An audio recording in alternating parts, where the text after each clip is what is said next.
l'heure de notre rendez-vous quotidien de l'économie sur Sika TV. Bonjour, bienvenue à toutes et à tous. On démarre tout de suite avec le sommaire.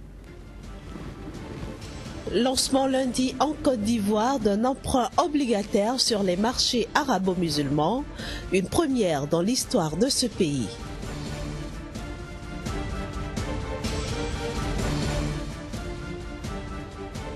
Douzième édition de la Foire internationale de Lomé, l'événement met l'accent sur les énergies renouvelables.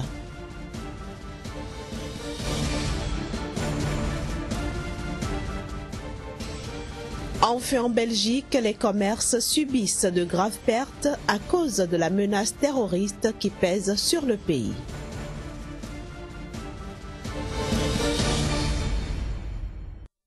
Première destination de ce journal de l'économie, vous l'avez compris, c'est la Côte d'Ivoire.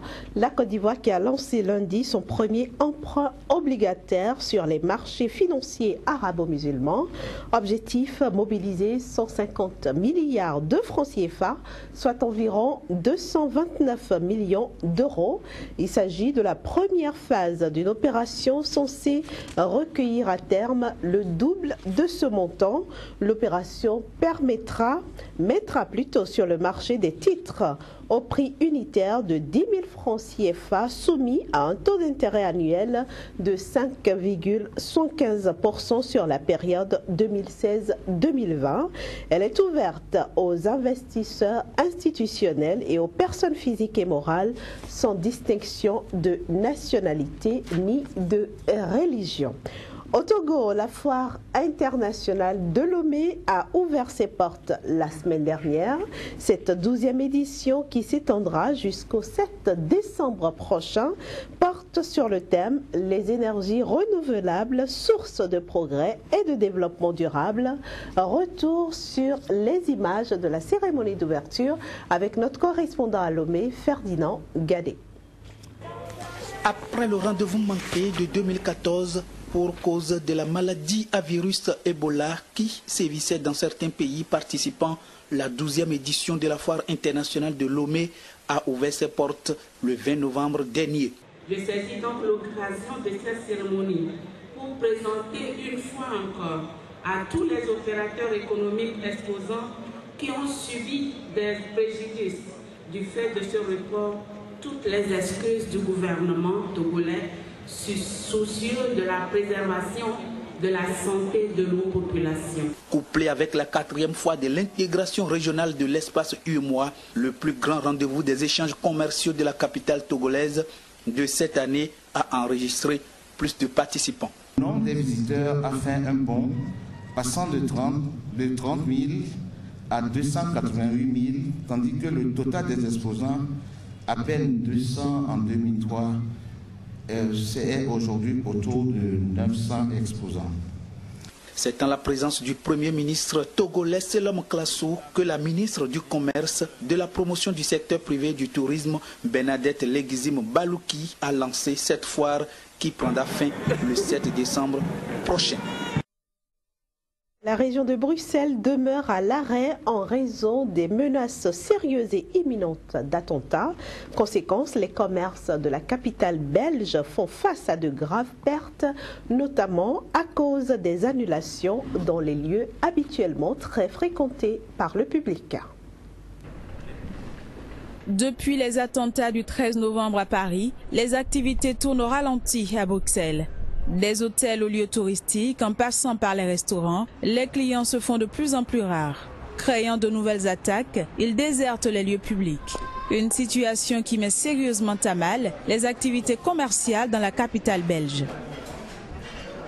Ici, ça tourne un peu au ralenti. Notre établissement n'a pas été fermé, contrairement à d'autres aux alentours de la Grand Place.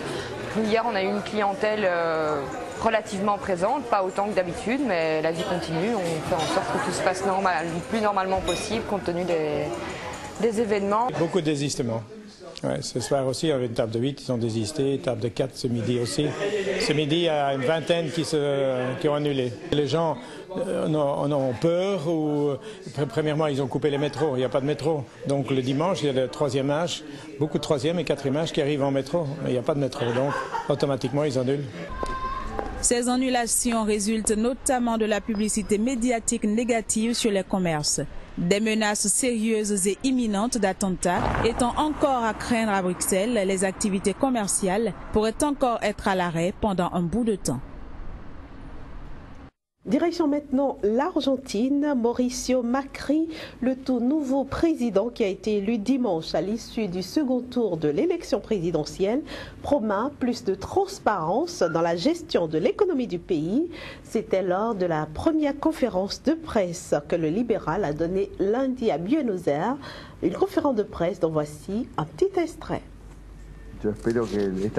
J'espère que cette joie, cet enthousiasme, cette énergie nous aideront rapidement à mettre le pays en marche et pour cela, nous devons, en tant que gouvernement, corriger les choses qui n'étaient pas faites correctement. Les restrictions, le fait de ne pas donner d'informations, de ne pas avoir accès aux statistiques, de ne pas avoir de banque centrale indépendante. Ce sont toutes ces choses que nous allons corriger.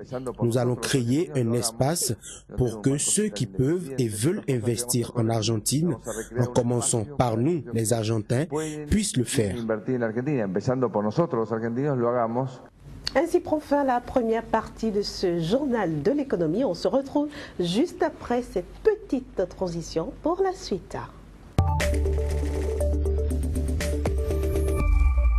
Une transition qui nous permet de recevoir Casimir Pédior du quotidien L'Économiste apparaissant à Cotonou, Bénin. Bonjour Casimir. Bonjour Inès. Alors avec vous, nous allons terminer ce journal de l'économie comme nous l'avons commencé en Côte d'Ivoire donc. Mais cette fois-ci, pour nous intéresser à l'industrie agroalimentaire, vous nous apprenez que 7 milliards de francs CFA seront injectés dans la filière banane en Côte d'Ivoire. Bien évidemment, et ce n'est pas moi qui le dis, c'est l'Union européenne qui a décidé d'accompagner les producteurs de bananes de la Côte d'Ivoire afin de pouvoir doubler leur capacité de production, la production, mais aussi la qualité. Donc, la Côte d'Ivoire a bénéficié d'une enveloppe financière d'environ 10,6 millions d'euros, soit environ 7 milliards de francs CFA, comme vous l'annoncez, et ceci pour pouvoir davantage produits de bananes pour le consommateur européen, surtout parce qu'il faut préciser le marché visé ici c'est l'Union européenne et non le marché sous-régional. Mais quelles sont les régions qui sont concernées en Côte d'Ivoire par cette opération? Alors contrairement à ce qui se fait jusqu'à une date récente, aujourd'hui le nord du pays aujourd'hui pourra bénéficier de cette enveloppe financière, soit environ 200 hectares au nord seront mis à contribution pour pouvoir produire, et au sud également nous avons 200 hectares, donc au total 400 hectares aujourd'hui ont été identifiés en Côte d'Ivoire pour pouvoir accroître la production de la banane qui aujourd'hui représente je dirais le troisième produit d'exportation de la Côte d'Ivoire, et surtout le pays produit suffisamment la banane pour pouvoir alimenter déjà son marché, le marché sous-régional et bientôt donc le marché européen. Qu'est-ce qui justifie l'intérêt des investisseurs pour la Côte d'Ivoire? Alors, il faut dire que c'est un pays très sérieux, un pays où ça ne triche pas beaucoup avec les normes en termes de respect de l'environnement, en termes de respect de la production. La qualité